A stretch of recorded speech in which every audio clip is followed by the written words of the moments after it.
the New World Order. Those are the roots of trouble. I imagine that right now you're feeling a bit like Alice, tumbling down the rabbit hole. Let me tell you why you're here. You're here because you know something.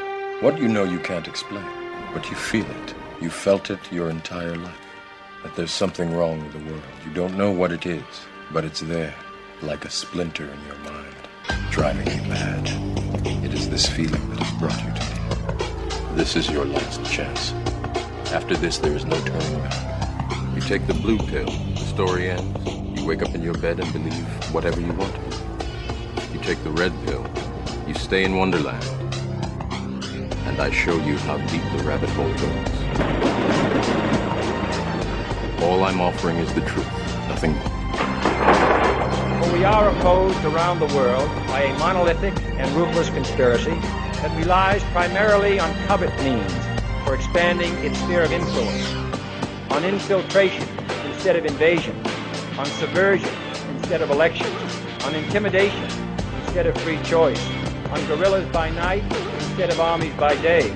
It is a system which has conscripted vast human and material resources into the building of a tightly knit, highly efficient machine that combines military, diplomatic, intelligence, economic, scientific, and political operations.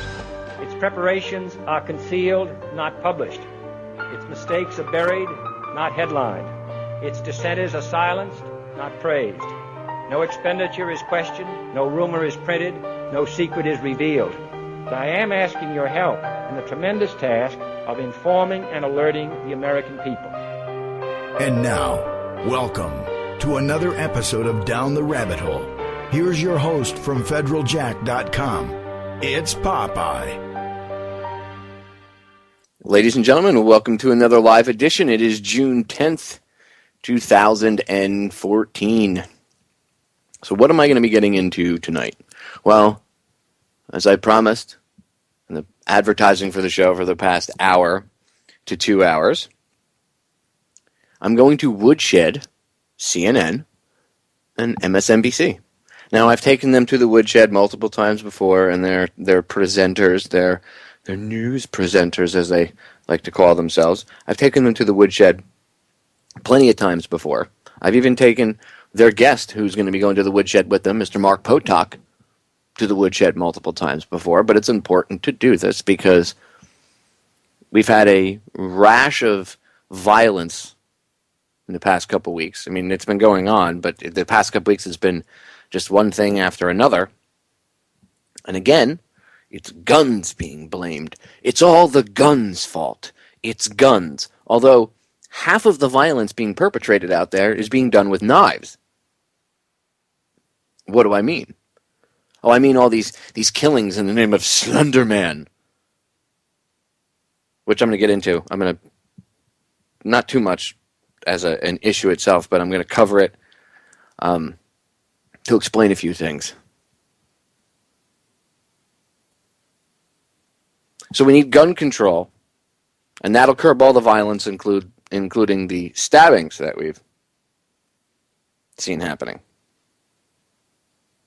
No, of course, that won't curb the violence. I'm being a bit facetious and sarcastic. So, where do I begin? Well, since I mentioned Slender Man, let me start there. So recently you've had, three stabbings now? 2 or 3? Where kids involved in this stabbing blame Slender Man.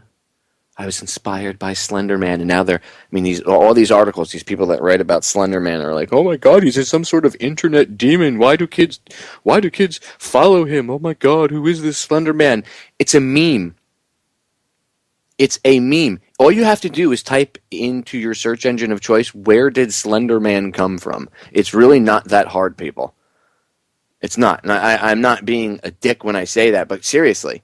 I mean, some of the stuff that I'm seeing written about is just, whether it's from the mainstream or even people in the alternative media, not knowing what the hell they're talking about when they reference Slender Man. Do 5 minutes of research. He came from 4chan. I've said this before. There was a contest, and I don't know if they were, what the hell the outcome of the contest was, what they won, whatever. But there was this contest back in like 2009, and it was to make like a scary photo. And the thing that, make a real photo scary using Photoshop. And one of the winners was one of the things that came out of it. I don't even know if it won, but one of the things that came out of it was Slender Man, because it was just this thing that this guy had created, this tall, skinny, black suit wearing thing on a playground in a picture, and it creeped people out so much that they kind of ran with it and it became a meme, and then creative thinking and writing and everything else. And now it's all Slender Man's fault. It's not the person who actually did the stabbing's fault. They couldn't possibly have any responsibility, right, mainstream media? Because that's the way it's reported. Well, they did it because of Slender Man. No, they did it because they have issues, okay, and they're blaming Slender Man. See, that's the way it should be presented. Not they did it to appease Slender Man. Who is Slender Man? Or they call him Slenderman. Really? Really? Slenderman?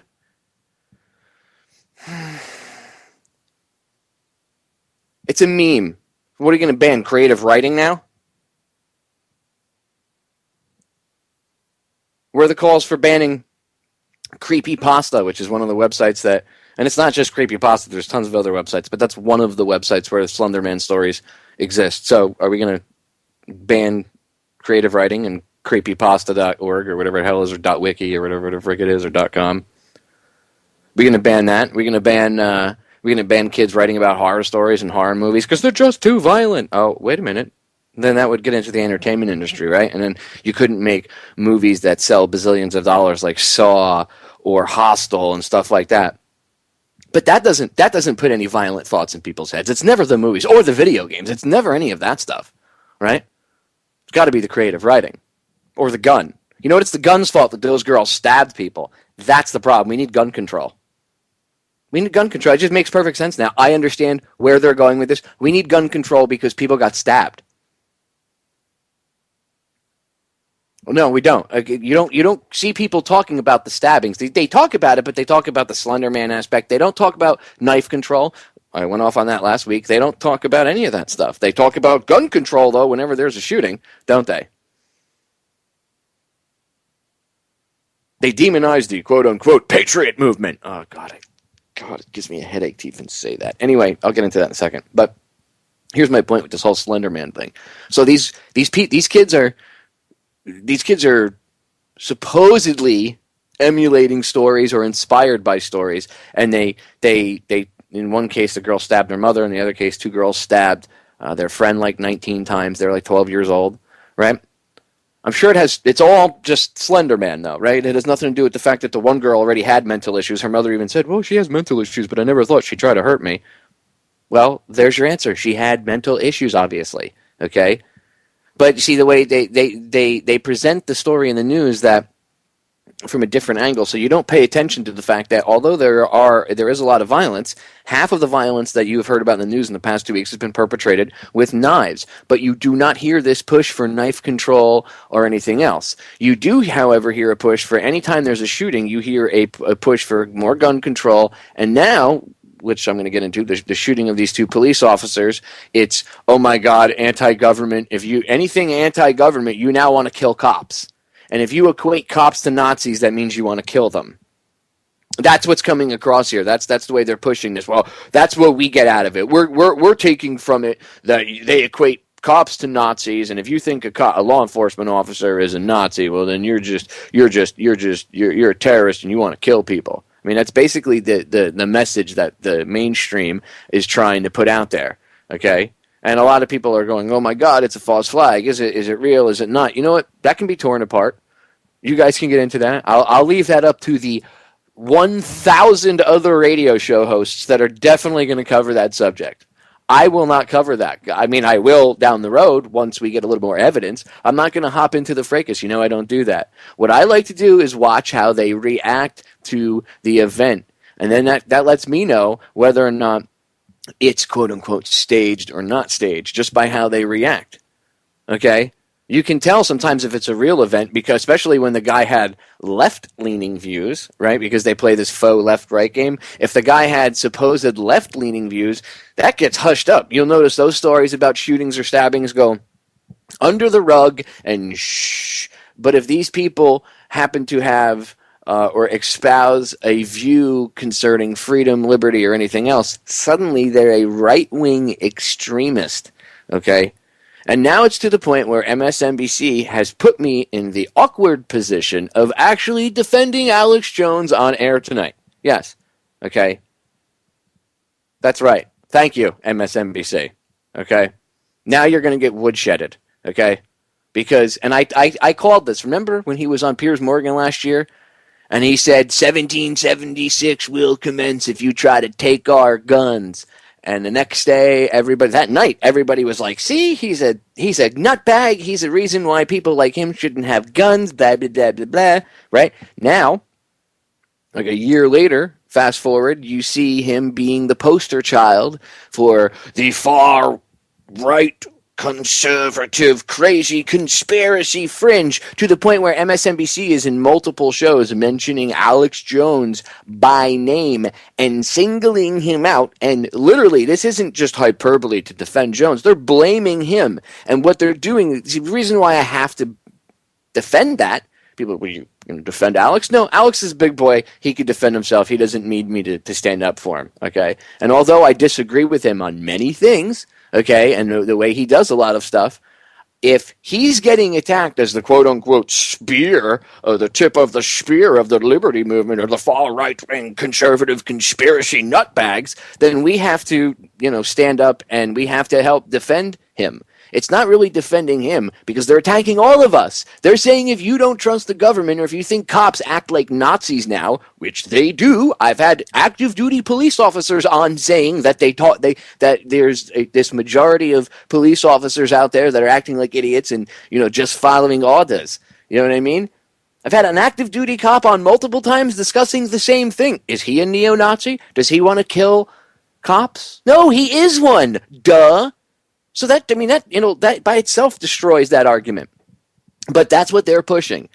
So yeah, I have to actually be put in a position by MSNBC to defend Alex, because they're using him as the example. And I called this. You can go back and listen to my archives when that whole thing I don't remember what the date was, but go look up the date that he was on that show, and then go in my archives, and the couple shows afterwards, you'll see where I did an analysis of it.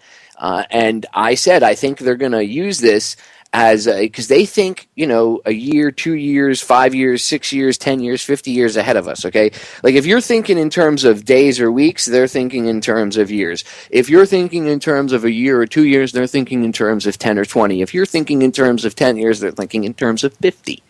They're always going to be ahead of you, okay? And they're using this, at least in my eyes, they're using this as a way they used that as a way to frame up oh my God, liberty movement, that people that love guns and the Second Amendment, they're all militia nutbags, they're going to kill us all, oh my God, oh my God, oh my God, oh my God. Now, I don't know if these two that shot up the pizzeria were MK Ultra mind control agents. I mean, I don't know. I haven't looked that far into it. They could have been genuinely nuts. There are people that are genuinely unstable out there, and they might have, just because they have the same beliefs that they believe in freedom and personal liberty, doesn't mean they're part of a quote-unquote movement, but yet they will get lumped in with a quote-unquote movement. It happens all the time. I mean, you're going to hear it tonight, okay? And they'll get labeled, well, they're part of this freedom movement. They're part of it. No, just because they have a belief. Look, that person drives a vehicle too. Does that mean that everybody that drives a car is a cop killer? No. Does that person take showers and use shampoo? Oh my God, they do. Does that mean that everybody that takes showers and uses shampoo is a cop killer? It's the same thing. Well, no, it's not. Yes, it is. Maybe they shopped at Whole Foods and only ate organic food. Does that mean hippies are cop killers? Oh my God, what do we do? No, it doesn't mean that at all. It means that those two people did that stuff. Maybe they believed in it. Maybe they believed in personal liberty. Okay?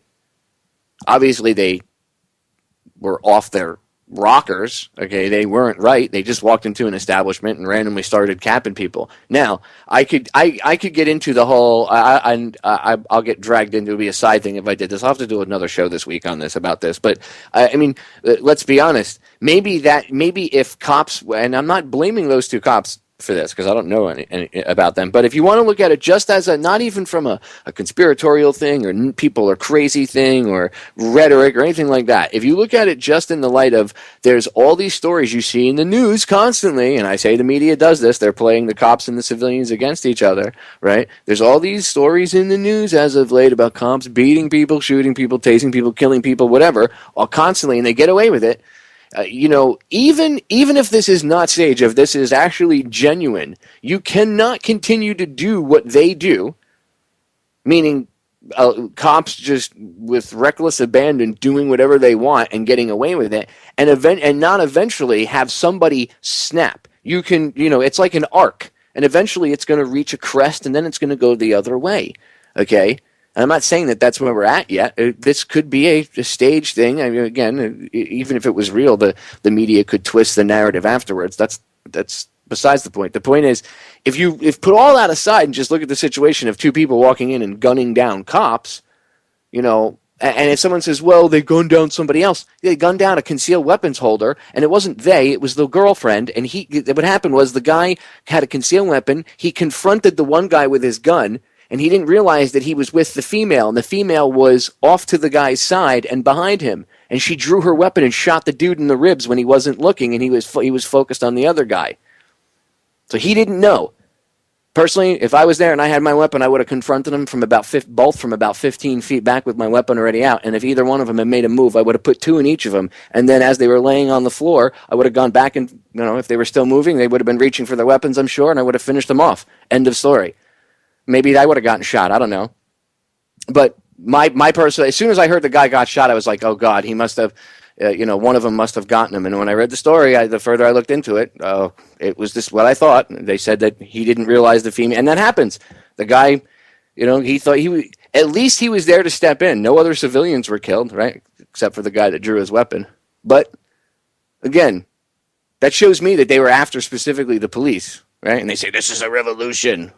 So why would, if they were specifically after the police, right? They really didn't want to kill any other people besides the cops. Then why would they be after the cops? If you take all the conspiracy stuff aside, all the other stuff, all the craziness that they were nuts, why would somebody do that? Well, again, I've talked about this on numerous occasions. You can't have people just with reckless abandon going out shooting, killing, raping, stealing, and doing things to the general public and expect that the general public is not at one point going to snap. Somebody in the general public is going to snap, and maybe now look at it, bring into the mental part of it. Oh, these people are unstable, right? And maybe that was it. Maybe that was just for them. That was it. Well, does that mean that, that's the way the whole right wing is? No, it's not. I could say that about left wingers too. How about the crazy lefties that burn houses down or are willing to kill other people to, as long as it's for what they believe in? How about that? Oh, but that's different because it's the left, right? No. Stupid. You see, this is a whole game they're playing. They're trying to divide everybody on so many levels. It's ridiculous. Okay? And they're trying to, the media themselves, because they're the lapdogs of the powers that shouldn't be, the narrative creators, if you will, they are creating this false narrative. You don't even know anything about these people yet. They were Cliven Bundy supporters. Turns out that's not true. But yet, on MSNBC and CNN, I've seen clips where they have people on saying that they know they were Cliven Bundy supporters. Yet, MSN had an article yesterday stating that they had been kicked off the Bundy Ranch when they showed up, because I guess they were doing background checks out there. And they realized that this guy had a prison record for assault and some other stuff, and that they weren't right, and they made them leave. So no, they weren't associated with the militia that was out there, but that's what it's being lumped in with. And there are still people out there that don't really know much. So they hear militia, they hear shooting, and they're like, man, we got to do something about this. These people are crazy. They shouldn't be allowed to have guns. Why are they allowed to have guns in this country? I'm scared. Oh my God, we need to do something about this. Oh my God, call the police, call DHS, government, help me. And that's what you have right now. You have a large percentage of this country that are out of their minds with fear, and it's irrational. And why do they have that fear? Because of the mainstream media, because they pump out fear porn, because they thrive and get off, okay, on scaring the crap out of you. When was the last time you heard any of these presenters come on and actually do an entire segment, even a 5-minute segment, on solutions? When was the last time you heard any of these quote-unquote talk radio show hosts, whether it's on the left or these faux right-wing talk radio show hosts like Hannity and Beck and Limbaugh and the rest of these douchebags? When was the last time you heard any of them come on and actually talk solutions? No, they talk politics, they talk about party this, party that, right versus left, Democrat, Republican, blah, blah, blah, blah, blah, blah, blah, blah, blah, blah, blah, blah. They never come on and tell you, don't be afraid, calm down, use your wits. And if they do, it's to push whatever propaganda they've been given, whatever talking points. They never, ever come on and say, chill. Just relax a minute. I'm not going to come at you with fear. Everybody have a sip of their wine or a toke of their joint and chill for 5 minutes, and then we'll tell you what's going on because everybody needs to relax. No. They come on, dun, dun, dun, the dramatic music and the intros and breaking news. Someone was shot today. Guns are bad, people. We need a gun ban. And at the same time, right-wing terrorists. By the way, don't you find this whole thing interesting that it just so happens around the same time that the DOJ is going to start looking and focusing not so much on any other type of terrorism except for homegrown terrorism? Really? Really? Now, again, I'm not saying this whole thing is staged because I don't have any proof that it is. Okay? I don't really have evidence in my hands. I haven't looked that far into it. Okay? So it could very well be staged. But it doesn't even need to be a staged event for them to twist it and turn it. He posted on his page that he was an Alex Jones supporter. So what? So what if he told someone to go to InfoWars? InfoWars is an actually huge site. But whether you like Jones or not is irrelevant. Your emotions regarding him are irrelevant, as mine are. The fact remains that the site is huge, and he has a large reach. So, yes, you're going to have people that are off their rockers. I don't have half the reach Jones does with his website, and I get psychos contacting me all the time on Federal Jack. Half the time, it's obviously cops or feds trying to set you up. Every time I post a police brutality article, the same trolls will always show up and say, we need to kill cops, things like that. And of course, I have to ban them, and it's always under a new name, but it's the same comments. Cops, pigs must die, blah, blah, blah, blah, blah. You're going to have people that come in there and just are trolls. B, you're going to have people coming in trying to set you up, see if you leave that on there, and then the FBI comes to your house and asks you why you didn't delete the comments. Trust me, I've gotten an 8 o'clock in the morning knock. I already know about that. All right?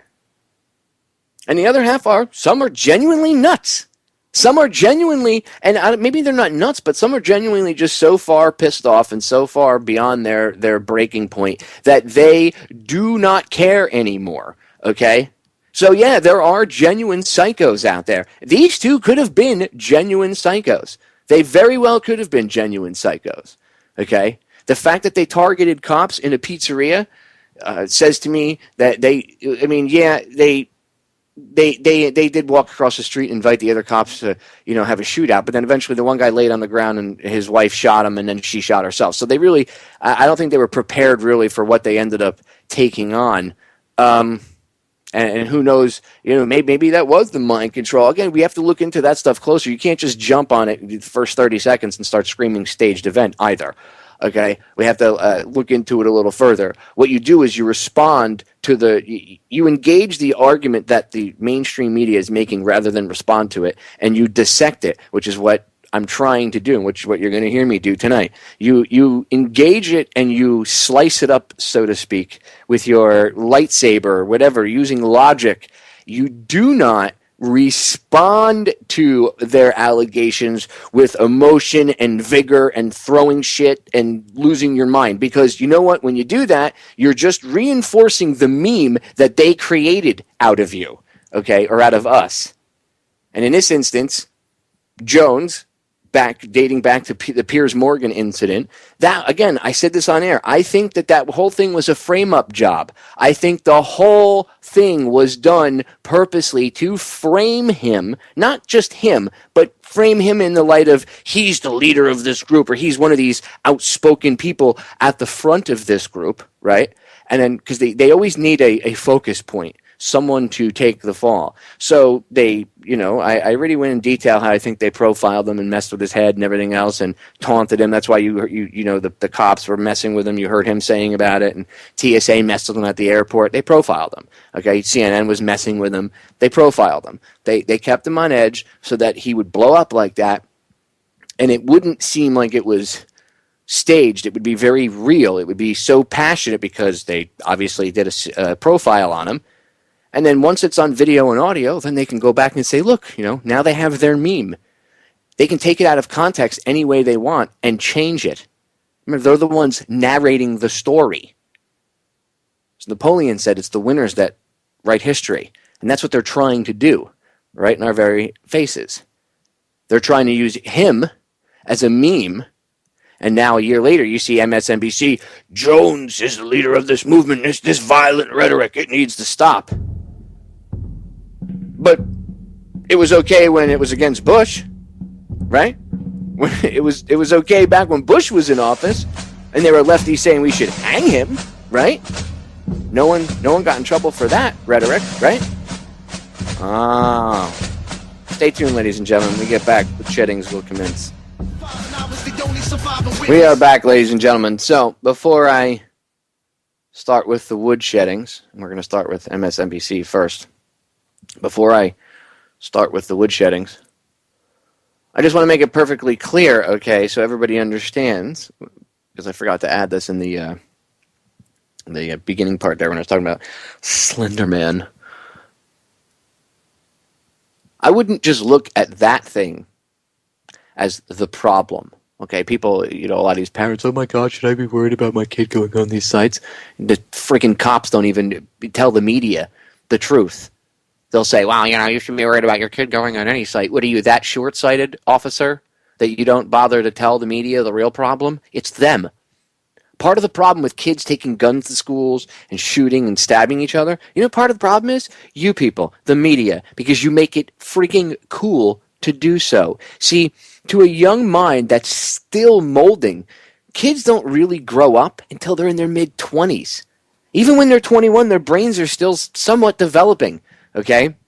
I don't want to hear, well, Popeye at a certain age. Okay, you know what? It doesn't matter. You're still maturing. Even if your brain is fully developed physically, you're still maturing. Okay? You have not mentally matured or developed until you're about in your mid-20s. That's when you and that's I'm not even that's not the point. You hit it, you're good. That's about when you actually start to it's this grown-up change. It's this drastic change. Okay? Before that, your thinking is different. And when you're young, it's drastically different. So if you see on the news media a kid that's 14 or 15 years old that stabs some, 5 or 6 people, and it's on the media for 3 days, even if the kid dies, okay, that glorifies him. And a lot of these kids that do this, that it's where it's genuine, okay, and it's not some weird stuff connected where their father is connected to the entertainment industry or the military industrial complex. But in cases where it's actually genuine, like a copycat, it's because they see it on TV and they see these kids being glorified all the time.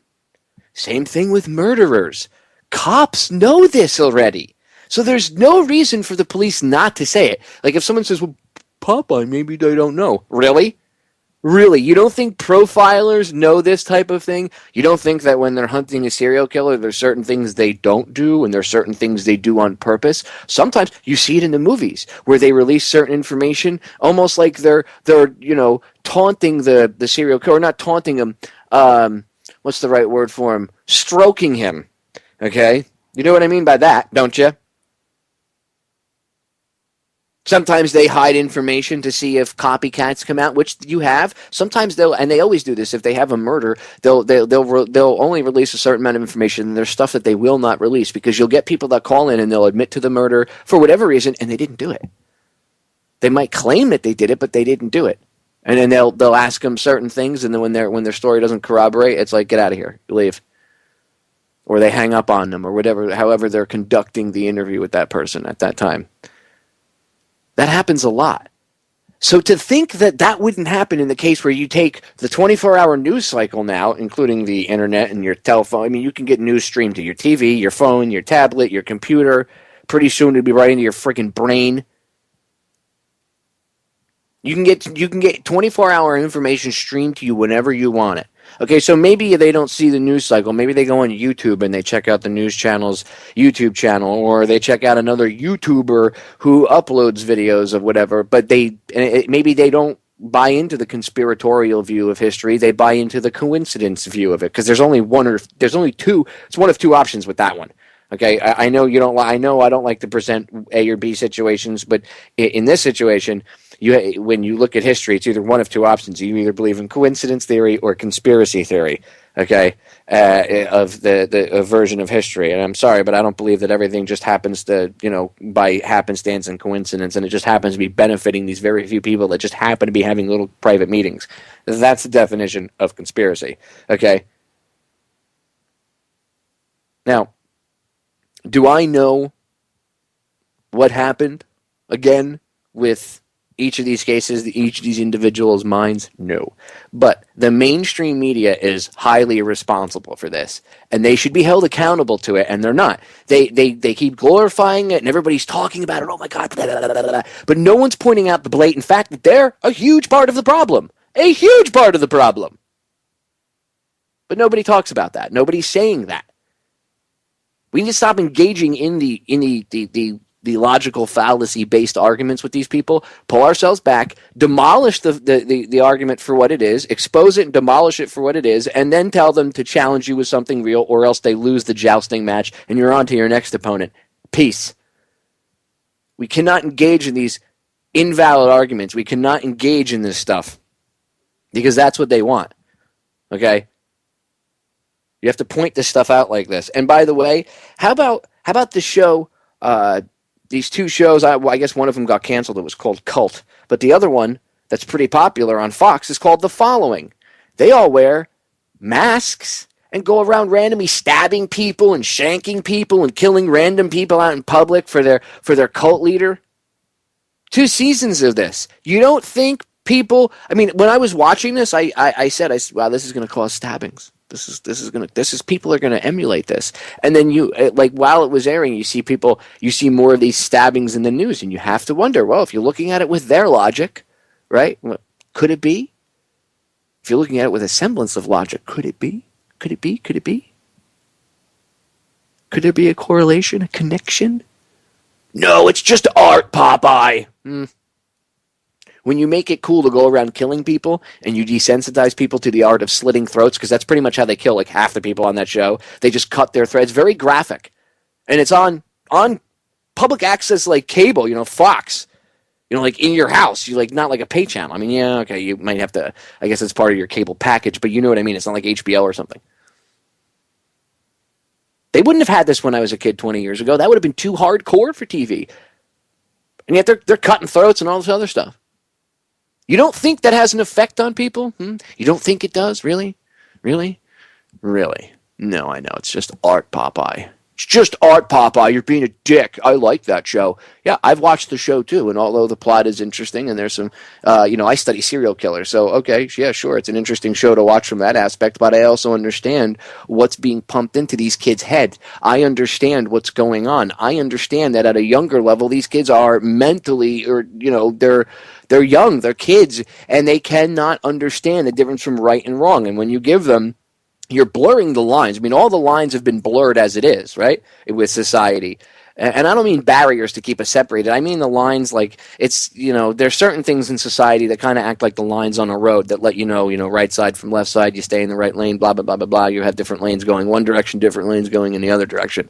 And when those lines get blurred, maybe in a snowstorm, hard rainstorm, it's hard to see the road, right? You can get into an accident. Well, that's what they're doing now. They blur all the lines with these young kids, with everything, okay? And then at the same time, they put up barriers to keep everybody isolated and alone and scared. So these young kids are isolated and alone and scared. They can't find their way down the road because they can't see the road, right? They don't even know where the road is and the sidewalk is, and they don't know which lane is what. They can't tell because those lines have been blurred. And then you give them violent video games, which are very real compared to the video games that I played when I was a kid, okay?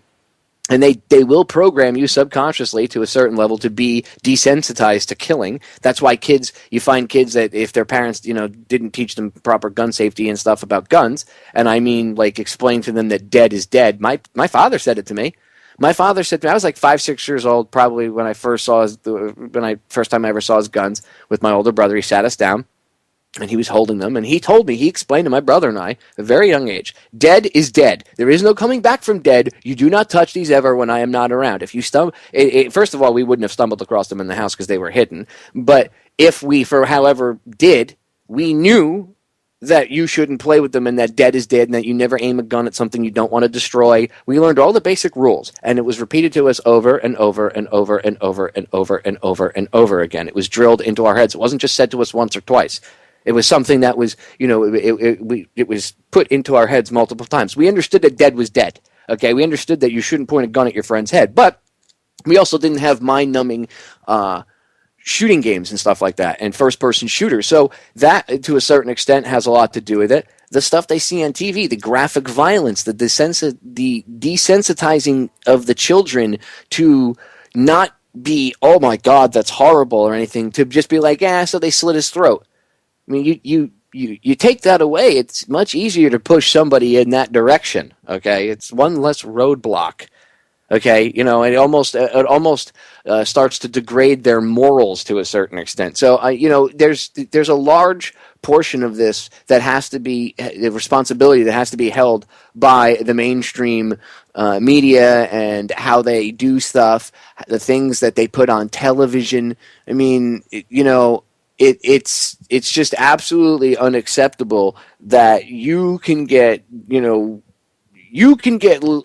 labeled a gun nut and causing problems and conspiracy theorist, militia, member, whatever else. I'm trying to think of all the lame crap that they could throw on you just for liking the Second Amendment and everything else. You're a nutbag. You're a nutbag because you read conspiracy blogs. You're going to kill somebody. But if if I say to them, well, these people, these kids maybe. Some of these people might see some of this stuff, might see some of this desensitizing crap, and it might cause them to do harm. No, the media has nothing to do with it. The video game industry has nothing to do with it. It's all these right-wing conspiracy sites and the internet and blah, blah, blah, blah, blah, right? Because none of that desensitizes anybody. I'm just saying, if we're gonna throw the blame game around, see, this isn't something that's very black and white where you can just say it's this and that's the problem. No, it's this is what we see are symptoms of a much larger problem, and we keep trying to band-aid the symptom rather than trying to figure out what's causing the symptom. That would be like if doctors, which they actually do now here in Western medicine, they really more so treat the symptoms of a problem with medication stuff than actually treating the problem to a large extent, right? So instead of I'm bleeding from a gushing wound. Let's say I have a cut artery. And you're just trying to stitch my skin together. I'm like, you got to stop the artery. It's severed. You need to sew the artery back up first, stitch it back up, so I'll stop bleeding. No. We'll stitch this up, and then your body will contain the blood, and then you'll naturally heal. No, you're not doing what needs to be done. So it needed to be said. It needed to be pointed out. It was extremely important that I take a few minutes to just go off on that because. every time I see one of these things happen, I see the media coverage, I know what it's going to cause. I know that at some point there will be a real event where some kid really does walk into a school and shoot his classmates or something, and it's not something that could be staged or whatever. And when I say staged, I mean, mind control, whatever. There are just total copycats where the kids saw something happen on TV and it was portrayed on TV to be glamorous, because in their eyes, if they're on TV, it's glamorous. It doesn't matter if the kid's a killer or not. They're not looking at that. They're not in their 30s. They don't have the introspective thoughts that we do. Okay, sometimes they do, but they're still teenagers. Put yourself in your shoes when you were a teenager, ladies and gentlemen, and just think for 1 second. Okay, just think. Just think. These kids are being desensitized now. That's all I'm saying, and the media is largely responsible for it. So there is a large portion of blame there. Anyway, that being said, I want to get on with the woodshedding. So first, let's start with MSNBC, who, by the way, these guys make my job so easy. Thank you. Anti-government fear-mongering on the fringe comes at a heavy price. It's Monday, June 9th, and this is Now. And by the way, I have to start off. You see how they frame it? Very dramatic. Anti-government rhetoric. Extreme anti-government rhetoric. And of course, it's right-wing rhetoric, and it's, oh my God, it's horrible. It's their fault that these people killed these cops. No, it's those people's fault that they killed those cops. Those two people that killed the 2 police officers and the guy with the concealed weapon that confronted them, it's their fault that they killed them. It is not anybody else's fault. But I digress. All of Nevada mourns the loss of our neighbors, our friends. A married couple, reportedly with a... And of course, it's got the dramatic music, and they show the 2 cops' faces, and then they show... And it's like these heroic full-screen pictures of the 2 officers, and then they show these like crappy photos of the 2 individuals that did the killing, and they're like these crappy Polaroid versions. So you can see it's right off the bat framing hero, villain, dun dun dun dun dun. It's all, remember, again, it's how they present their argument to you. It's all about your perception of what they're saying. Like my drill instructor used to tell me, it's all about perception. Vendetta against the U.S. government. Authorities say they shot and killed 2 police officers who were having lunch. What was the motivation behind walking in with no warning and executing our officers? We in Congress have a duty to put in place legislation that helps prevent these deranged, evil people who carry out such savage acts of violence. There's no doubt that the... So you hear Harry Reid, we have to put in legislation that'll stop these people. You can't stop psychos from doing psychotic things. What are you going to do? Well, we need more gun laws. How would gun laws have prevented? You don't know. You're saying, you see how this works? This is called pushing an agenda. Okay? We need to put, and this is the intro for this. Remember, this is not a YouTube video. This is the intro for an MSNBC, and I'm doing air quotes, news clip, news piece, where they're playing all this dramatic stuff, and you hear Harry Reid, we need this type of common sense legislation to stop these horrific things from happening to law enforcement officers. Oh, so law enforcement officers are now a special class. They get special protection. Yet every day, these very same individuals kick in doors, SWAT team houses. They threw, not 2 weeks ago, they threw a grenade into a house and it landed in a crib, and they critically injured a child who is still in a coma and burned. Where's that? What about that? Where's SWAT team control? No, but they're already in Congress. Harry Reid, we need legislation to protect these individuals from psychopaths. You can't protect anybody from psychos. No law will stop people from doing bad things. Last time I checked, murder was illegal, and yet it happens every day. It's one of those basic things that's been illegal for a pretty long time, and yet it still happens every day. There you go. These suspects have some apparent ideology that's along the lines of militia and white supremacists. The American people are depending on us to pass. You see how it's all cut up, and it goes back to Harry Reid. The American people are depending on us to do something about this. And you hear the cop? They're part of militia. What militia? What militia? Tell me. Tell me what militia. I know you guys are upset about losing 2 of your brother officers, but what militia? You're going to make a comment like that out in public. You name the branch. You name everything right down to the group and their group leader. Come on. What division? Militia. Come on. Like it's the Marine Corps. What are they, the 1st Infantry Division of the militia? Is that what you're saying? Where's their badges? Where's their affiliation card? What militia group are they part of? I don't see any militia groups out there taking any affiliation with this. I don't see anybody going, yeah, we did it. F the cops. F the government. Woo, one world government, you're going down, revolution. I don't see any of that. What militia? What militia? What militia? What militia? What militia? What group? What branch? What division? What? Tell me. Who? What's their insignia? You can't just throw that word around, but they do. They throw the word militia. So that way the general public goes, oh my God. And the other cops too, by the way, because it's also meant for them. Oh my God. Are you part of a militia? You want to kill cops. You're a sovereign citizen. Grab their gun. Get on the ground. Get on the ground. You're evil. You're a terrorist. You're a cop killer. Bam, bam, bam, bam, bam. Maybe the person wasn't doing anything, but too late because you've put in that cop's mind and the general public's mind that person's evil. So it'll be okay that cop maybe kills somebody in the future based off that irrational fear. And again, it's okay for cops to kill people and brutalize people every day. 2 of them get executed in a CC's restaurant. I'm not saying that their deaths are not important. They're human beings. But why is it that they kill people on a daily basis and there's no legislation? You don't see congressmen up there, we need legislation. You know, we need to ban SWAT teams. You shouldn't be giving them tanks and MRAPs, and you shouldn't be giving them, they shouldn't have flashbangs. Cops should not have flashbang grenades. We need SWAT team control. You never hear that. You never see that. Ever. Ever. Not once have you ever seen that. We need SWAT control. But no, we need legislation because 2 officers got shot. And look, again, I'm not saying that they weren't their deaths aren't significant. They're fellow human beings. But they're not any more important than anybody else.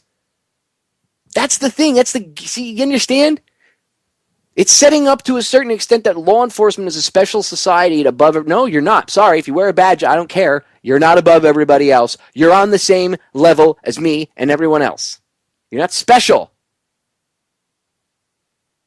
So this is an agenda. And unfortunately, these 2 officers' deaths are going to be used to push an agenda. The deaths of these 2 officers will be politicized because of the nature of how it was done. Now, we can get into and investigate whether or not it was a false flag operation. It very well could be, by the way. It very well could be something, and I can't stand that term false flag is actually starting to really piss me off because it's becoming pop culture and misused, okay? It very well could be a shady organized event, we'll say, okay? It could be an organized event that was organized by some nefarious group to push an agenda. It very well could be. It could also very well be 2 psychos who just happened to embrace certain ideas and they decided to, act on them, okay? That doesn't mean every person that believes in freedom, liberty, and everything else is a psycho or a terrorist, but don't let the mainstream media don't let me stop them, I should say, from trying to push that message. Oh,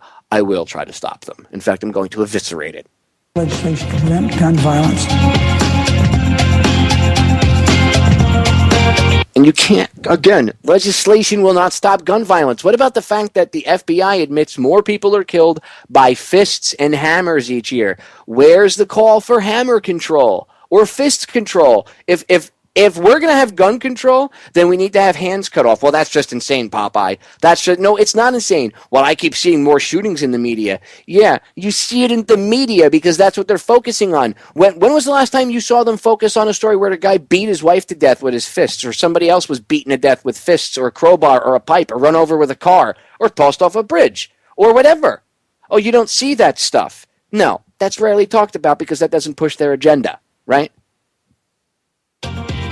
In Las Vegas today, there are new details about the married couple, Jared and Amanda Miller, who on Sunday shot and killed 2 police officers as they ate at a local restaurant before gunning down another civilian and taking their own lives as part of a suicide pact. We certainly believe that they're connected to a certain ideology, which is anti-police and anti-government. Immediately upon the shooting So they're connected to a certain ideology. They're connected. You see what they're saying? The cops they're connected. Well, not they believe or they believe in. They are connected to. So what they're saying is the argument that's being framed is if you are anti-government in any way, shape, or form, or you don't back the police 100% and you don't kiss their asses and you might be against some of the things that they do, or maybe all the things they do or how they act, which are like bullies, well, now you're connected with these people. That's the argument that's being framed here. Just watch. Are finishing. The suspects pulled the officers out of the booth and onto the ground, where they placed a Gadsden flag, which is a "Don't Tread on Me" yellow flag on the body of Officer Beck. Now you see what he said, which is a yellow "Don't Tread on Me" flag, because that's what you see the Tea Party and a lot of these people flying, right? Freedom lovers, libertarians, whatever. But they don't tell you that it's a military ensign. Okay? They don't tell you that, do they? They don't tell you that it was actually one of the first flags this military had. The United States military had. They don't tell you that our Navy warships, and by the way, our Coast Guard vessels, both fly it during a time of war. Yes, the Navy flies this very flag to this day. Does that mean the United States Navy is part of the militia and that they're going to lob cruise missiles at Washington? The entire Navy? The same Navy that they use to bombard Libya and all these other Middle Eastern countries with cruise missiles, right? I don't see you calling them terrorists. So it's, again, when they talk about things, it's how they frame what they're talking about. It's all about how they frame it. They also threw a swastika on top of his body. Jared Miller then pinned a note to one of the officers' bodies announcing that this was, quote, the beginning of the revolution. The Las Vegas Review-Journal also reports that Jared Miller told a neighbor he had been kicked off Cliven Bundy's ranch 80 miles northeast of Las Vegas while people from throughout the U.S. gathered there in protest of a BLM roundup of Bundy's cattle. According to her Facebook page, Amanda Miller was from Lafayette, Indiana, and attended Jefferson High School. She listed her job as head of the needlework department at Hobby Lobby. Today on the Senate floor, a majority... So I guess Hobby Lobby now, they're evil. We should boycott Hobby Lobby because one of their employees went nuts somewhere and did something bad. Right? So we need Hobby Lobby control. We need talk show control. We need radio control, free speech control, creative thought process control, gun control. Oh, Jesus, we're going to have a lot of legislation out of this, Harry. You better start writing, buddy. I'm being sarcastic. It's ridiculous, ladies and gentlemen. I'll continue the woodshedding of MSNBC on the other side, and then we're going to get into Wolf Blitzer and Mark Potok. I mean, it's not really hard to do this. It's not hard at all. The clips are pretty short, so... MSNBC and CNN just make my job so easy. They really do. I mean, don't buy into this, ladies and gentlemen. If you still watch this crap, which you shouldn't be if you're listening to my show by now, but if you still watch this crap, you should watch it with some popcorn and start throwing it at the screen. Or create a drinking game out of it. Take a drink every time they lie. You'll be drunk in the first 5 minutes. We'll be right back. Ladies and gentlemen, we are back with hour number 2 here on tonight's live edition of Down the Rabbit Hole. It is June 10th. 2014. I am your host, Popeye from FederalJack.com, and tonight I have been breaking down the mainstream reaction to this shooting out in Nevada with these 2 police officers and some other violent things that have been going on in the past few weeks. And again, this isn't the end-all, be-all coverage of it. I suggest you do more research than just listening to my radio show or my analysis of things. I suggest listen to it, take what I have to say, and analyze it, and then maybe compare it to some of the other stuff you've looked at and come up with your own conclusion. Maybe you'll agree with me, maybe you won't. Maybe you'll have a bit of a different conclusion, but at least you'll be using your brains, ladies and gentlemen. At least you'll be looking into the situation, and at least you'll be thinking for yourselves, and you will be your own superheroes. See, I can provide you with the information, okay, but I will never make you believe it. I will never force it down your throat. I will never force your face in it. Okay, I may force your face, figuratively into the mirror on certain broadcasts and say certain things or whatnot, or cover certain issues, but I'll never make you try to believe what I tell you. Okay, you have to do that on your own. It's like the old saying, you can lead the horse to water, but you can't make it drink. I can give you the information, but you have to read it and you have to understand it. You have to allow it to be processed through your processor. I can't do that for you. But by doing that, that will empower you, and that will help you be your own superhero. Okay? It really will. So, that being said, I want to get right back into the woodshedding of MSNBC and their garbage coverage of this event. Of course, it's not really coverage. It's formulated. It's an argument that is formulated by them, framed by them, to push an agenda of the people that tell them what to do. I mean, let us not forget the chick that's speaking here. I think her name's Alex Wagner, if I remember correctly.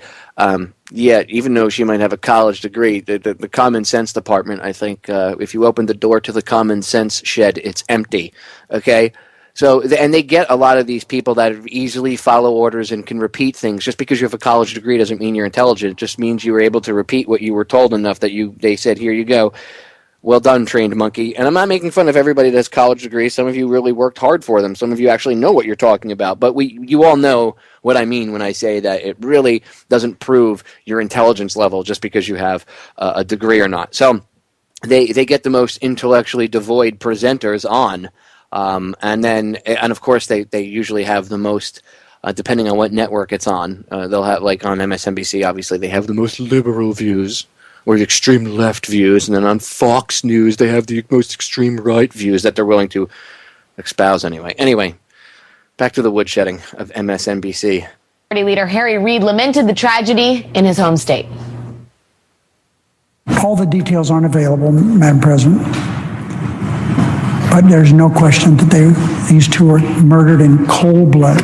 We in Congress have a duty to put in place legislation that helps prevent these deranged, these weird, these evil people who carry out such savage acts of violence.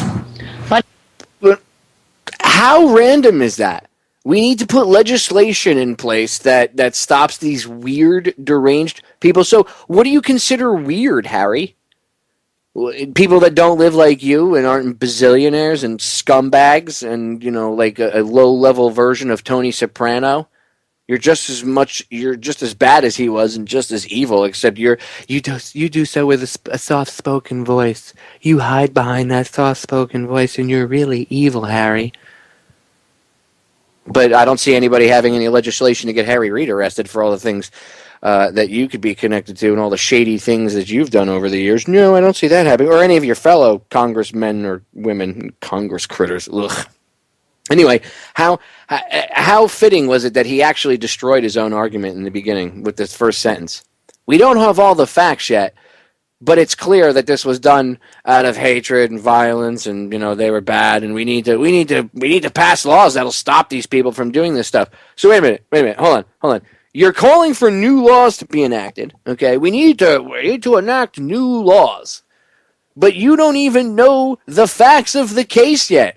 How can you call for a law to ban anything? Again, pointing how they already have an agenda and they're just using events, whether or not they're staged or not is another level of the argument, which does need to be looked at and examined. But for what I'm talking about, we're not even looking at that, okay? Whether the event was staged or not staged, they are riding these two dead cops like surfboards, on the waves of their agenda, That's what they're doing. That might sound harsh for people to hear. That might be really harsh for people to hear or sound harsh for me to say, but it's the truth. And I'm not trying to defile the memory of those two officers to any cops that hear this broadcast. I'm not trying to pick on them, but that's what the politicians are doing. They don't care about those two dead officers. Do you think they're going to take care of their families? Do you think they're going to, and if they do, it'll be for political grandstanding. It won't be for anything else, just like they do with the soldiers and the Marines and the sailors and the airmen when they come home in a freaking flag-draped coffin. They don't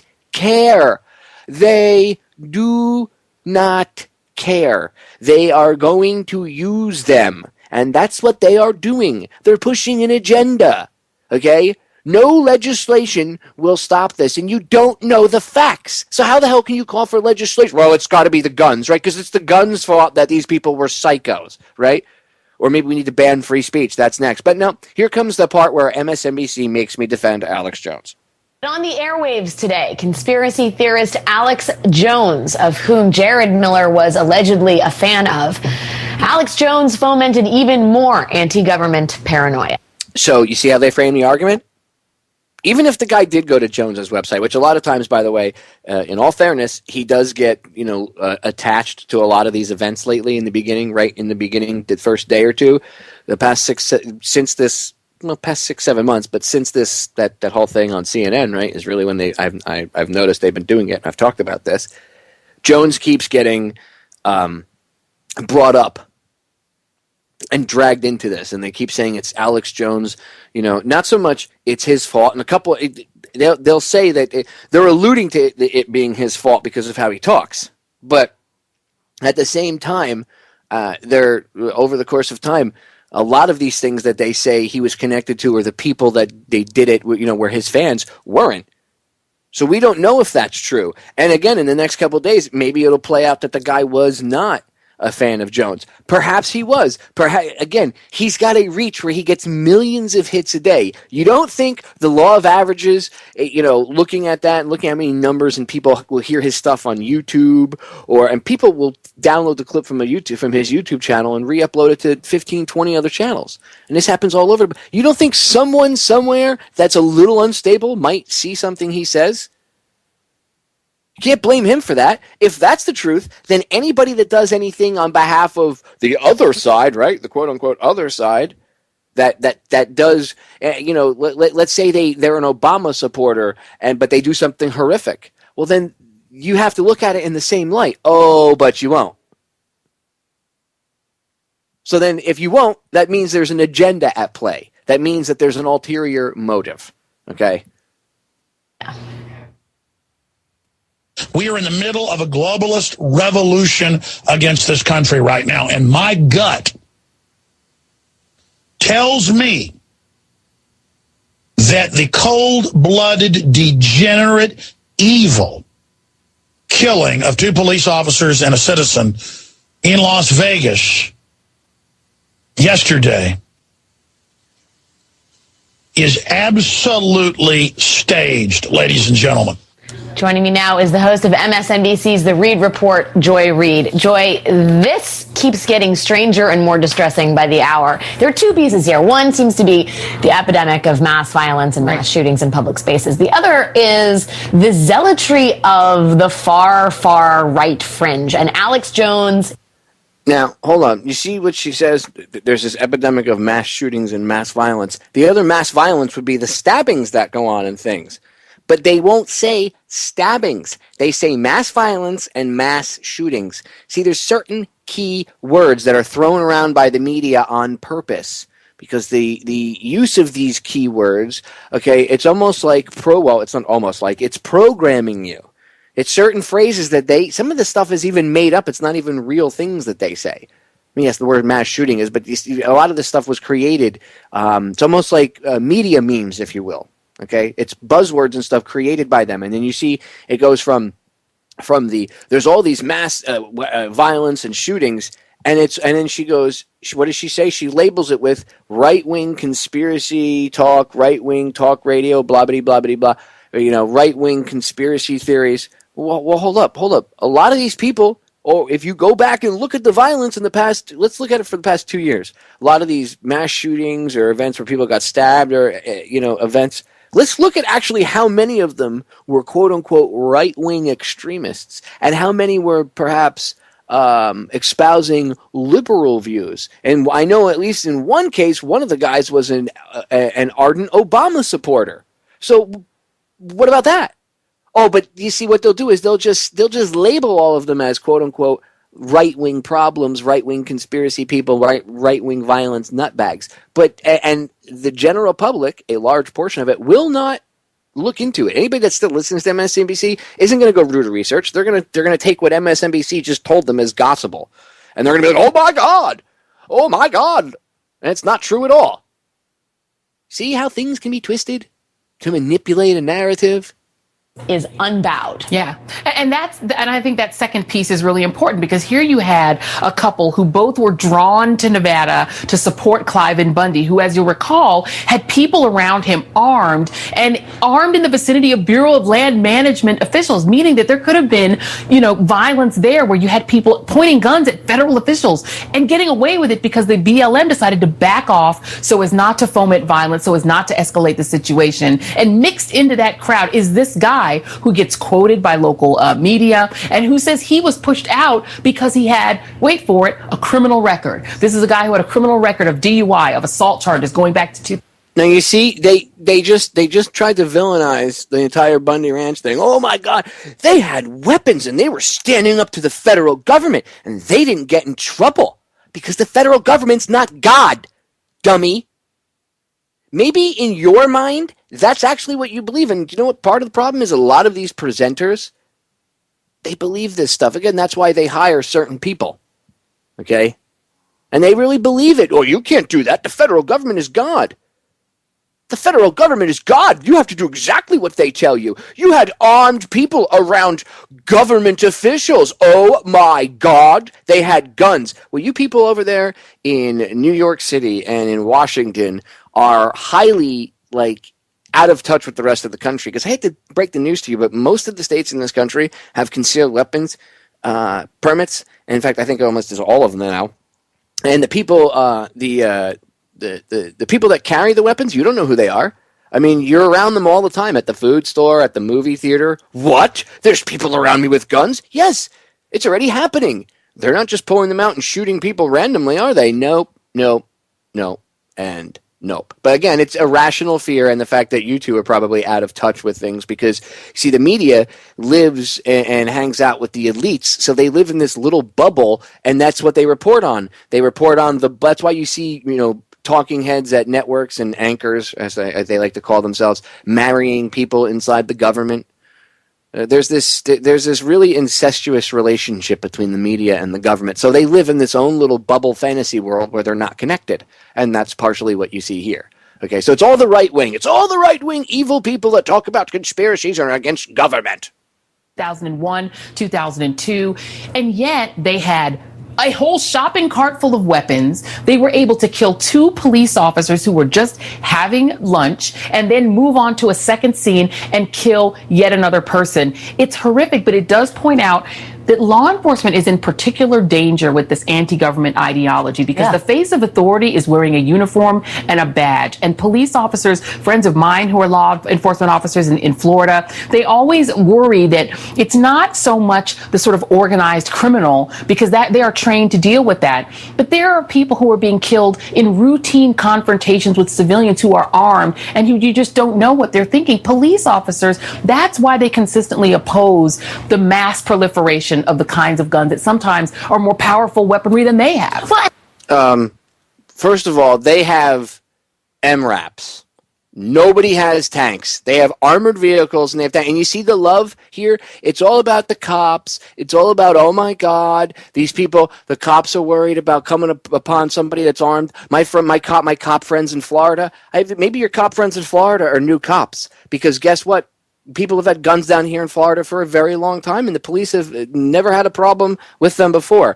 Part of the problem is the fact that they keep pumping this propaganda into everybody's head that if you don't like authority or if you're against the government, you see how, by the way, what did I say when I had Sergeant John Shirley. He was, again, an active duty police officer, member of Oath Keepers, a member of Law Enforcement Against Prohibition. He's been on a couple times now, and what have him and I talked about? How they're trying to push this divide between us and the police. That's one of the reasons the mainstream media constantly portrays the police when they play the police brutality videos.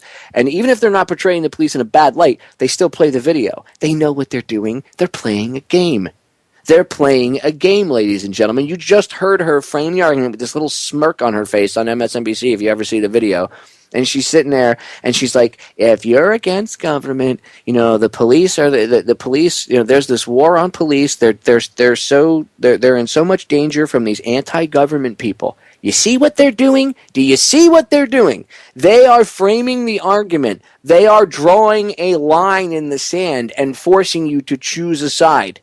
It's not that that's actually what reality is. They are setting reality at that point by dragging their finger in the sand and saying, you have to choose a side. What somebody should do is just come up with their foot and scratch out the line in the sand and say, F you, I don't have to choose a side, I see what you're doing.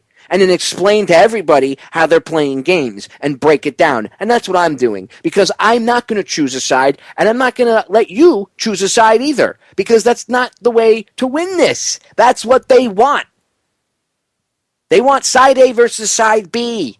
And then whatever comes out of the outcome of that, they control. It's this game that they keep playing over and over and over again. Okay? They keep pushing. There's this war on police. Go look up the top 10 most dangerous jobs. Police officer is not in it. I'm not kidding. Go look up the top 10 most dangerous jobs in the United States, and being a cop is not one of them. But they'll tell you, if you listen to the media and to the police, they're at war, they're in constant danger, oh my God.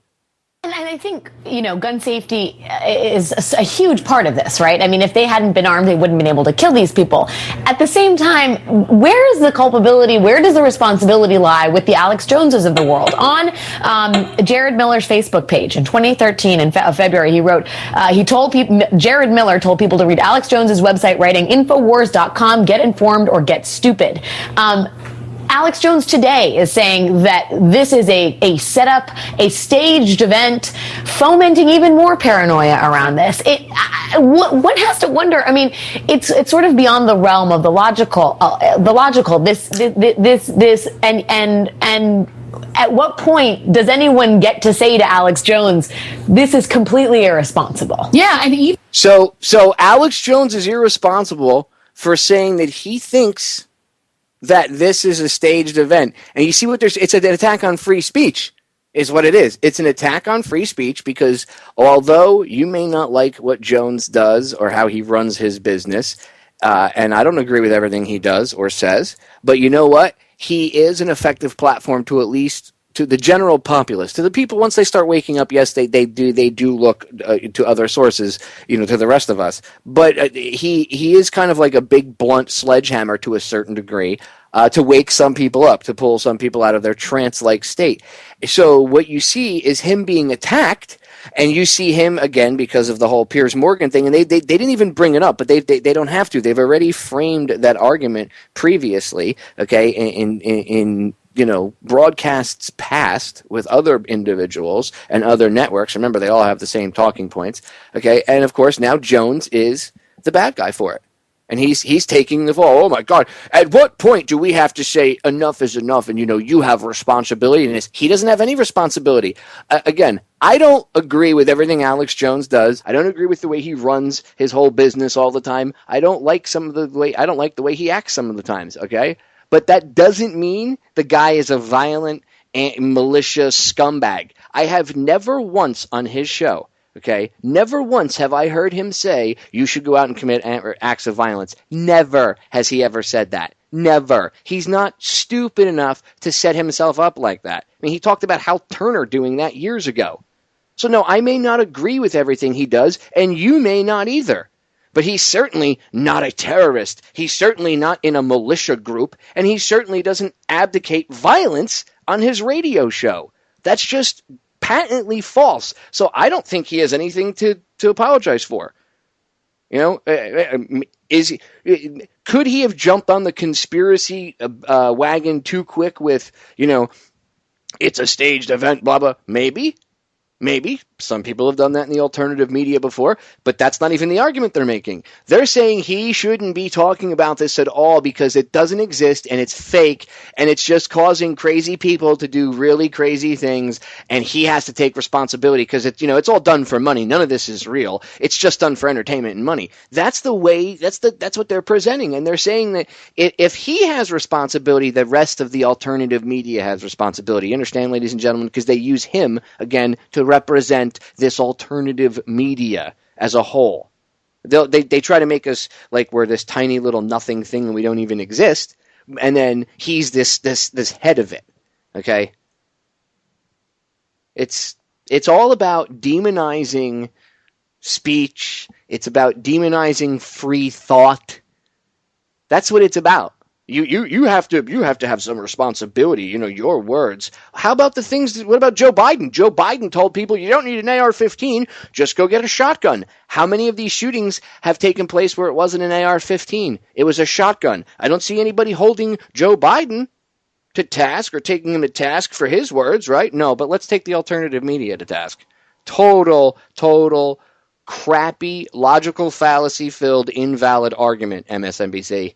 Looking at the broader picture with the whole Bundy thing, at what point is it not responsible to elevate someone to heroic status because he is refusing to conform to the norms of every other rancher who operates in the same way he does? Not only not paying his fees, but then recruiting around him this sort of militia, a private militia who can essentially tell the federal government, we don't have to recognize your authority. And you do have the Alex Joneses of the world who, rather than being chastened by somebody who follows their ideology, acting in the worst way, murdering in cold blood 3 human beings who had families and brothers and sisters and moms and dads, instead of being chastened by that, to go further and add to the conspiratorial thinking, knowing there are people who take that very seriously.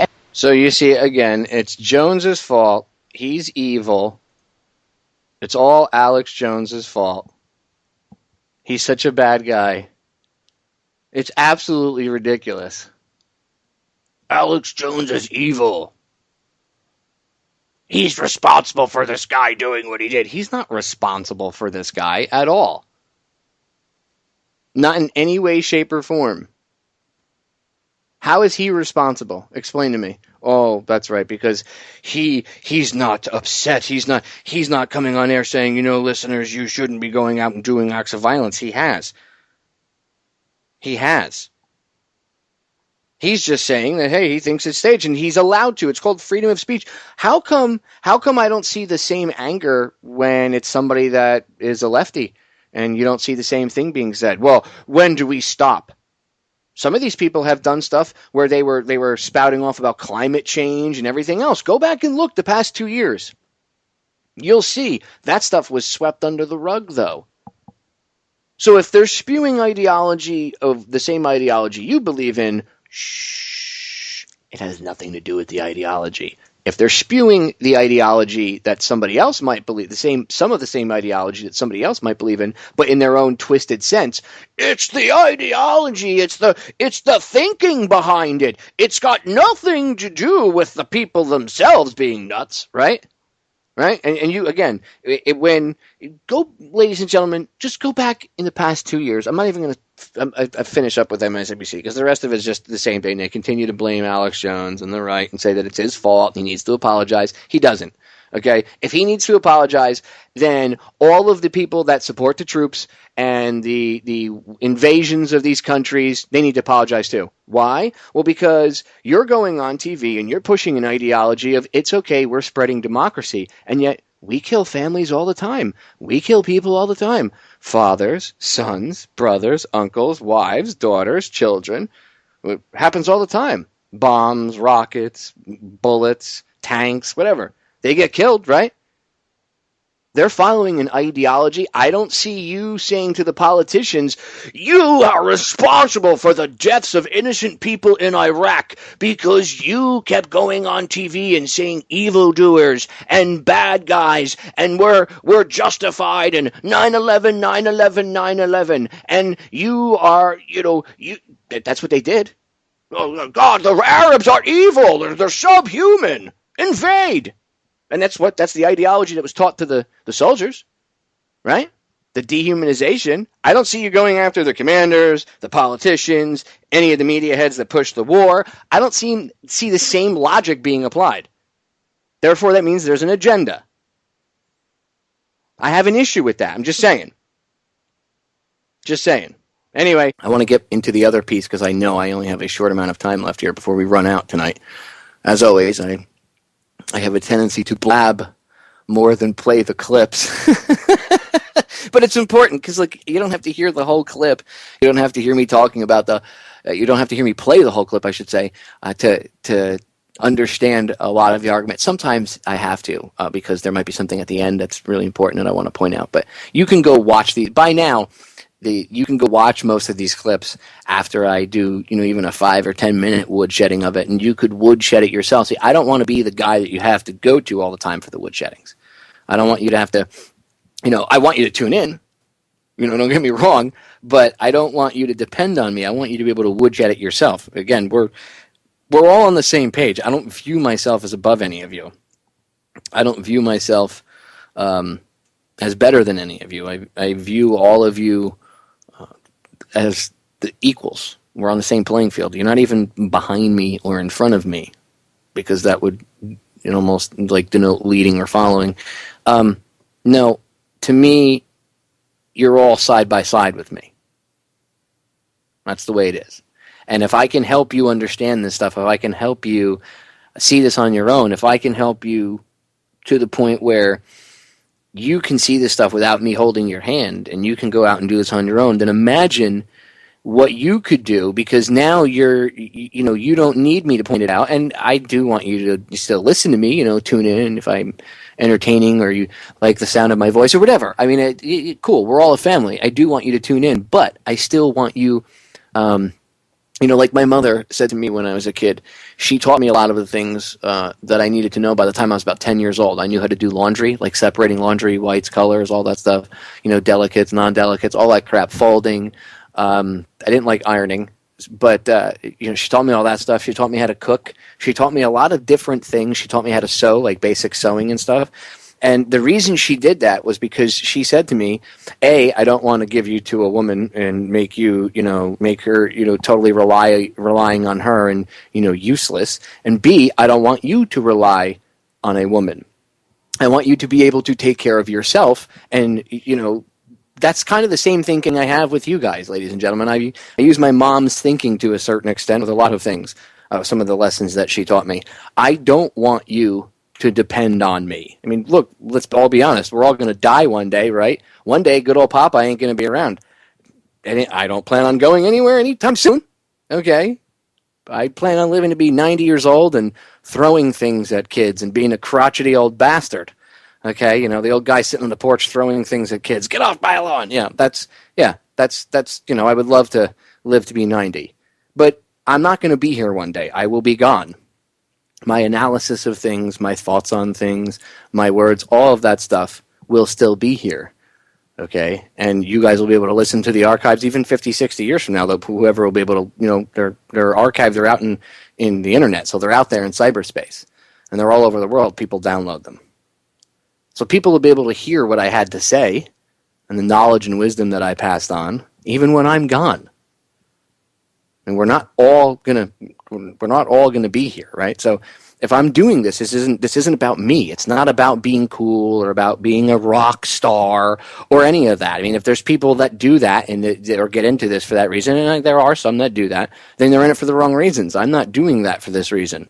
Okay, I'm doing it so you, the listener, my fellow humans, my friends, you can do the same thing I can. You can look at the world through the same set of eyes. Because if we're all on the same page and can see things as they are, it makes it much easier to fix things. It's much harder to fix something if you're the only one that understands the problem in its entirety, because then you have to constantly pause and go back and be like, okay, well, this is what I'm trying to show you, but hold on, this is what I mean, blah, blah. It's much easier if I say something and you already understand what I said, why I said it, and you can formulate a response to it, an intellectual, educated response, because you understand exactly what I'm talking about, okay?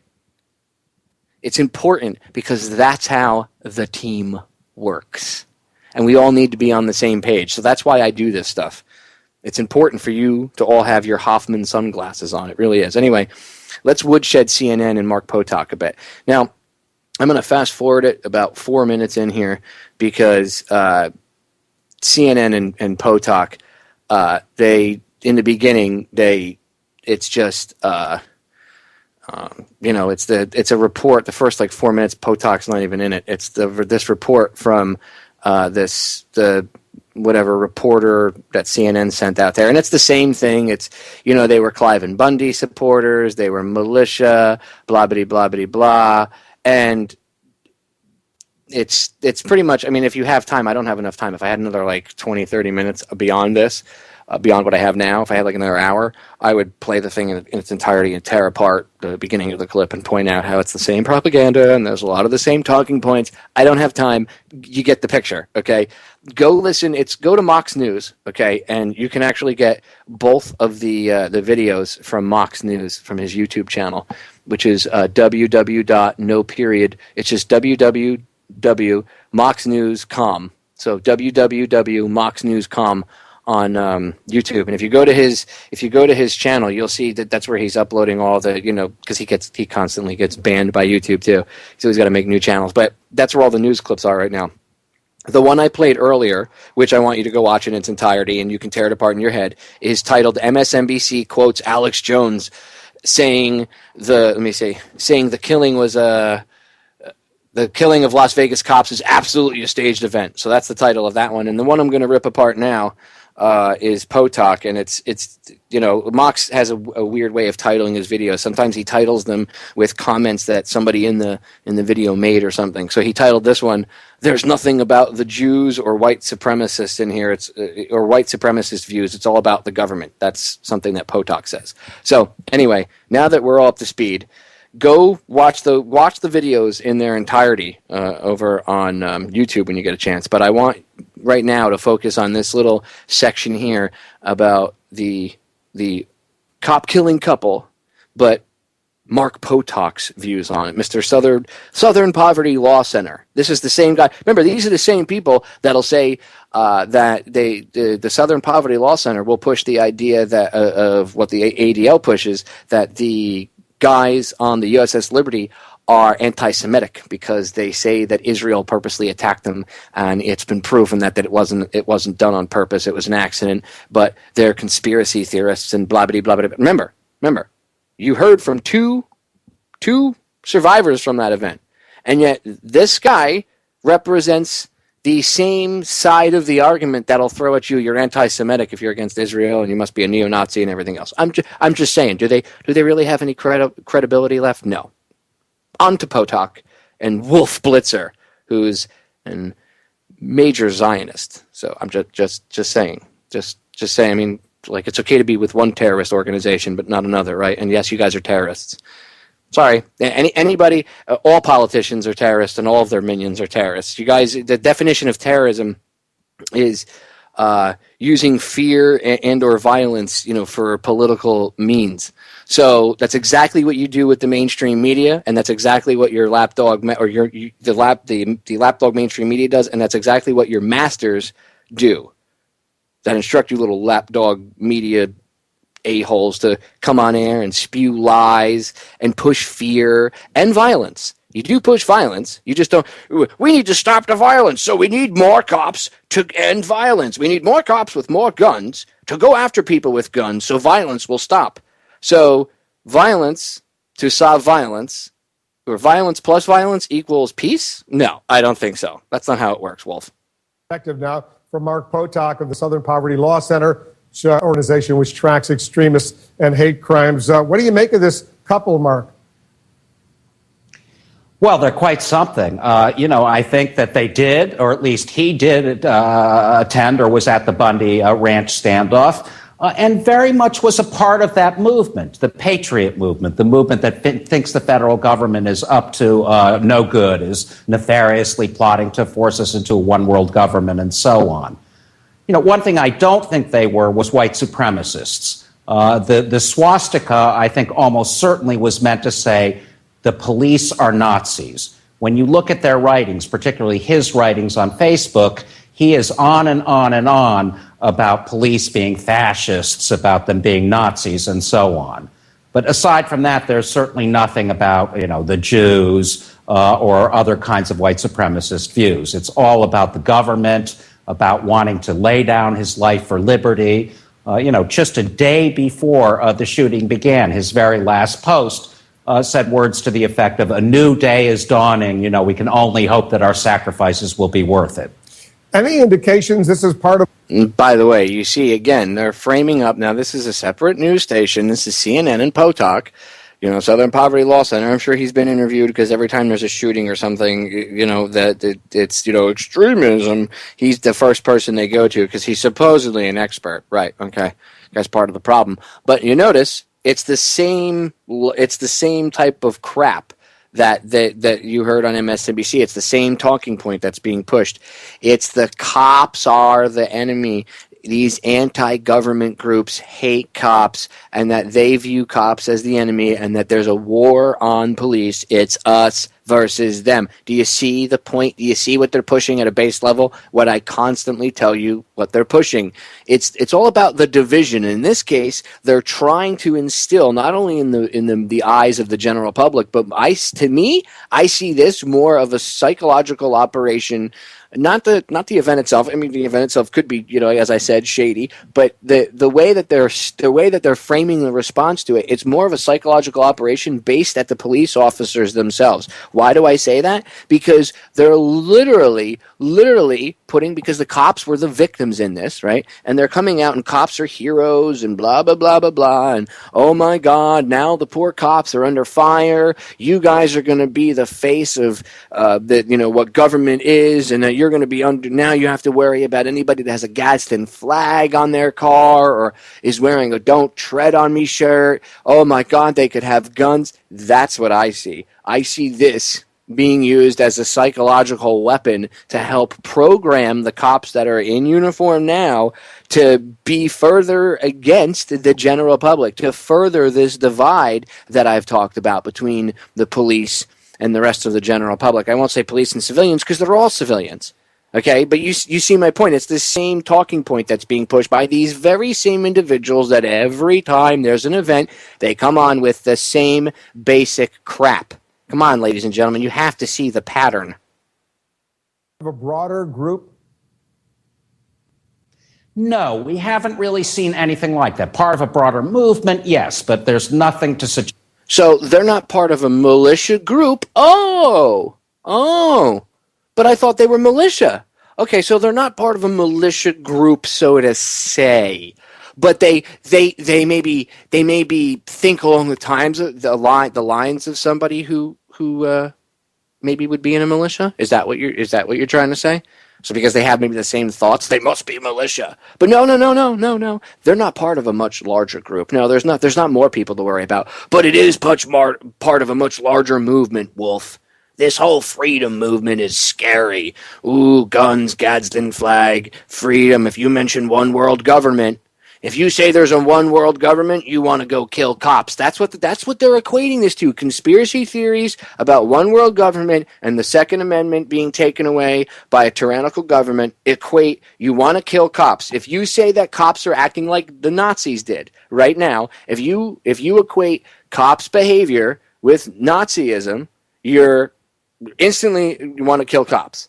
I mean, I'm not kidding. That's the meme that they're pushing here now. That's what's being pushed. And you really need to see groups like Oath Keepers and any of these other organizations that are out there that of police officers that are awake to what's going on. You guys really need to stand up right now and step up to the plate. This is the time that you guys were created for. This situation right here, okay? If nothing else, this was why you were created, to stop the division. And here you have CNN, MSNBC, the powers that shouldn't be, the ADL, Mark Potok, Southern Poverty Law Center, God knows whoever else is working behind the scenes. I mean, maybe not the ADL in this case, but I mean, they're connected to the Southern Poverty Law Center, so whatever. The point is, you get my drift. They're all working to widen this rift. So Oath Keepers and everybody else needs to step up and actually do something about this and get involved. So I'm just saying. Anyway, back to the video. Yes, certainly that we've seen that there is a larger group involved in the violence, or even that these two were members of one group or another. How unusual. And I think that is the... Yeah, I was going to say, Mark, how unusual, sorry for interrupting, is it for a husband and wife to be part of this kind of a deed?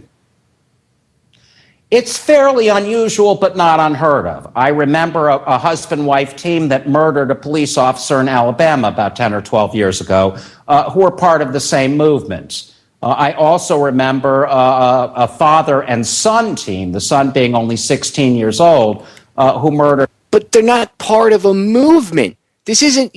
They're part of a movement. Yeah, we have this huge mass underground meeting in Zion, like the Matrix. And every month, everybody meets up there. We all fly our little, whatever the ships were friggin' called, I know the name of the ship that Neo and Morpheus was in was called the Nebuchadnezzar. So we all fly our versions of the Nebuchadnezzar over there, and we all meet up and plug in, and then we jack into the Matrix somewhere, and we all have a meeting, and then we get chased by agents. Oh, it's so much fun. Really? They're part of a much larger movement. No, they're not part of a much larger movement, Mr. Potok. You're just a liar. Okay? I mean, he's trying to connect these people. You see what he did? He's reaching out and grabbing, and the thing about the father and son he's talking about are the father and son team that were quote-unquote sovereign citizens, and they got pulled over, and then they ended up getting into a gunfight with the cops. And they were, oh my God, they wanted to kill cops, blah, blah, blah, blah, blah. Well, that's what he's talking about. They considered themselves sovereign citizens. But again, because they say the word sovereign now, again, sovereign equals cop killer equals you're against the government, you're against the one world government. Oh my God, you want to kill and eat babies and suck their souls out. I mean, that's what's next. So he's reaching and grabbing different cases, which there is no evidence whatsoever to connect these two to the father and son and this random couple that he brings up from like 12 or 15 years ago that killed a cop and they were part of the same movement. There is no frigging movement, okay? It's called free thought. Somebody might believe in it. They might reach out to other people that have the same ideology or the same thoughts about something, but it's not like we have, again, there's not this mass meeting where once a month we're all like, everybody, we're all meeting at Zion, get in the ships. And everybody flies over, they get out of the ships. So, Morpheus, what should we do? I don't know. And we're all standing there on a platform and everybody's looking to everybody else, all these leaders. No, come on, stop it. You're grasping at straws, but the general public doesn't understand this stuff. The general public doesn't have time to sit and understand this stuff. They don't get it, okay?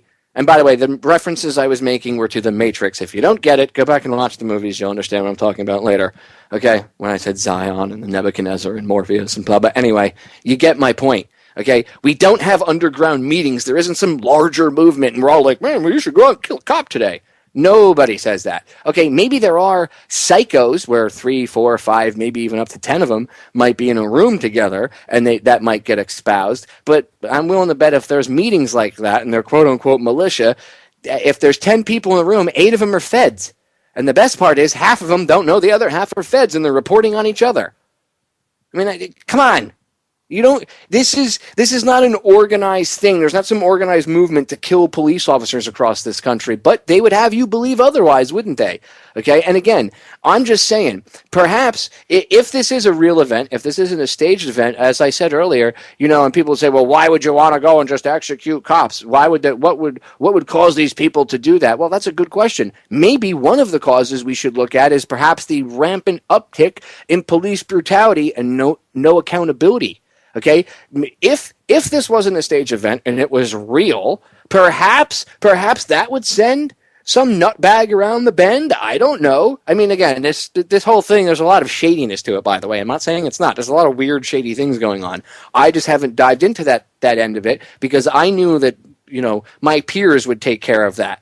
I knew that my focus needed to be on the response to it. and I needed to drop down in front of their little oncoming train and start tearing the tracks up so I could uproot them and derail it before it gets any further down the tracks. Okay? That's my job. My peers can tear that thing apart, and then, I'll look into it with them later. Right now, I knew where my place was. But yeah, there could be some shadiness to it. I don't know. I mean, I really haven't looked that deep into it. There's a lot of weird stuff going on. But my response to it is more so in their response and destroying it. Because their response is almost like it's prepackaged. I mean, I know that they can make phone calls at the last minute and get people on. Look, I've gotten phone calls an hour before someone wanted to interview me, and they've had me on their show. And I'm talking, bigger, shows that are even on FM networks. Okay, I've gotten a call an hour or 2 hours ahead of time, last minute. Hey, can you come on? We had a guest cancel. We wanted to get you on next week, but can you come on this week? Sure. Okay, I understand how that works. So yeah, maybe Potok got pulled out of it, but come on. They have guys like him. It's like they have him in the closet and they just go, oh, mass shooting, and wait, Gadsden flag. Let me get Potok. Bing. You see what I'm saying? They have hotline phone numbers. They already know that they can get these people on within a few hours. So we really need to understand the presentation that's being given to us, okay? It's all about controlling our emotions. It's all about Potok coming on and blaming right-wing conspiracy theorists and everything else. And, oh, my God, it's anti-government propaganda. And the one thing from the MSNBC clip, which you didn't get it to hear, was she lists. They say that even though someone's Facebook likes are not indicative of who they are as a person, they should be looked at because that could really tell you about who they are. So they started to list the pages that the guy liked, and some of them were these libertarian pages or whatever, and then one of them was like free weed now, and she's like, and MSNBC is like, you see the extreme views that these people had, and this one guy had. Look, he liked all these pages. Yet their same network had a show yesterday where they were attacking Maureen Dowd.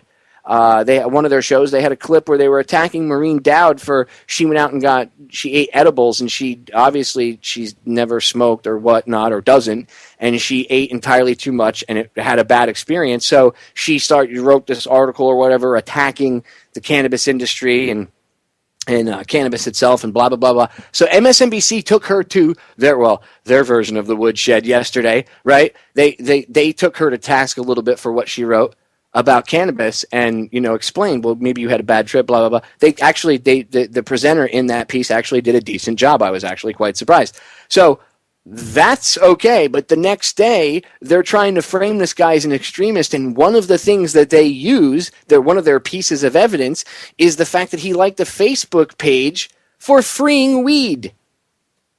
I think it was Free Weed Now it was called or something like that. So, oh my God, he likes cannabis. He must be a terrorist. He wants to kill cops. He's got extremist views. But you were doing a piece on that just yesterday on the same subject and backing it, like backing the freedom of cannabis and freedom of choice. So, like, which is it? Which is an extreme view? You see, you have to pay attention, ladies and gentlemen. You have to see that they talk out of both sides of their mouths. Okay? They're liars. 2 police officers in West Memphis, Arkansas, back in 2010. But it is quite unusual, and what may be more unusual is how extremely violent the woman, Amanda Miller in particular, seemed to have been. In the last few weeks, and you know this a lot better than I do, we've seen these kinds of anti-government extremist incidents at that Jewish Community Center in Overland Park, Kansas. Only last Friday, a shooting at a courthouse outside of Atlanta, Georgia, and now what has happened over the weekend in Las Vegas. Is there some sort of Wait a minute. If I remember that shooting at that school, if I remember correctly, that guy was just a white supremacist a-hole. And I don't remember any anti-government rhetoric. In fact, I don't remember seeing CNN or anybody else running around saying, oh, my God, this guy was a Tea Party person. Or what. I didn't see that.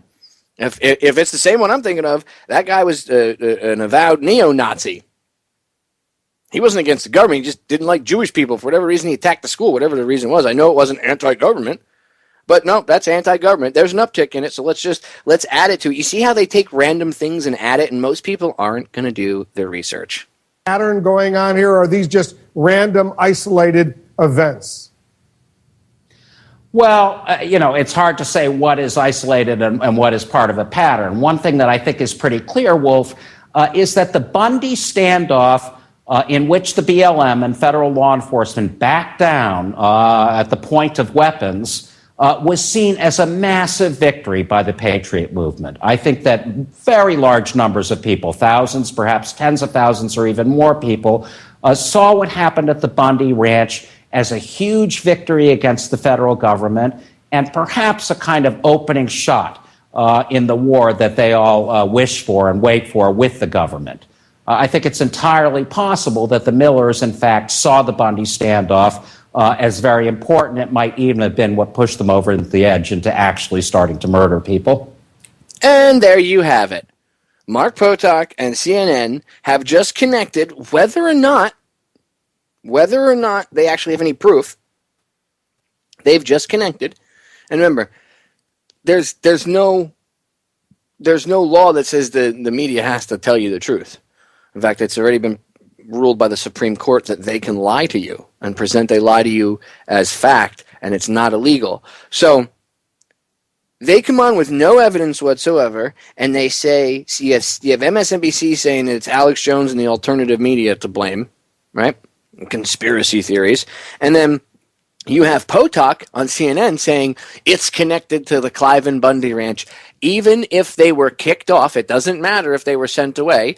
You don't hear him saying, look, even the people at the Bundy Ranch didn't want these people because they were nuts. No. What do you hear him saying? He just said that he thinks that the situation at the Bundy Ranch could have pushed them into killing. So it's the fault of, now you see what they're saying is the government shouldn't have backed down. They should have Waco'd the Bundy Ranch. And the next time they need to Waco the Bundy Ranch. Otherwise, we're going to keep having these problems. That's basically what they're saying. So they just connected the Bundy Ranch situation and all that to these shootings. Do you see how they do it? Now, there's no evidence. In fact, they were pushed away. There's no evidence that there's actually no indicators that say why they did this yet. And if there are videos out there that actually explain in detail why they did it, we haven't seen them yet. And I guess there's a lot of weirdness going on with when you look into it on the conspiracy end of the people. That's why the event being staged is not a far-out crazy idea, because there is a lot of weirdness to it, as I said earlier. But do you see how it's being presented to you, ladies and gentlemen? Do you see? I don't even have to finish with Potok or CNN. You see it. There it is, right there. Boom. They're connected. They were inspired by it. So even if that's not true, because they don't know that. They don't know that to be fact. It doesn't matter. They've put that out there. Now there's people out there, the mainstream people and police, that'll believe that. And that's all that matters to them. They want to keep us divided. We have to see through it, and we have to stop it. Oath Keepers, step up. You guys need to be the tip of the spear on this one. Where are you? Get her done, people. Don't believe the lies. As I always tell you, the solutions to our problems are an inside job. I love you all. I'll catch you all again live tomorrow night. Put on your Hoffman sunglasses. I'm out of here.